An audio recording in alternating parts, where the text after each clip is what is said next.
अगर अदालत उज़्मा 100 मोटो केस नहीं लेती और उन लोगों को जिन्होंने कस्टोडियल टार्चर किया और जिस तरीके से मीडिया के उन बहादुर लोगों को तशद्दुद का निशाना बनाने के साथ उनके कपड़े निकाले, आज मैं पूरी दुनिया के पार्लियामेंटेरियन को ये कहता हूँ और इंशाल्लाह ताला मैं अर्थ करूंगा उन लोगों को जो 2 घंटे तक ले गए, उन्होंने तशद्दुद किया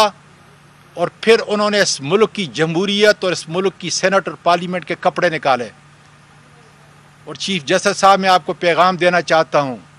कि ये शोले कहीं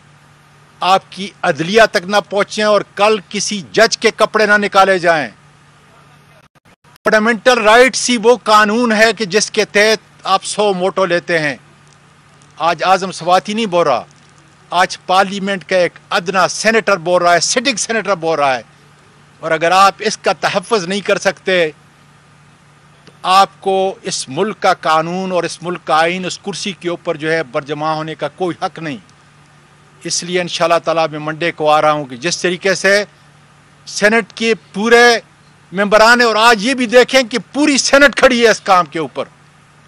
कि वो कौन लोग थे, किस जिल्लत से उन्होंने ये सोचा होगा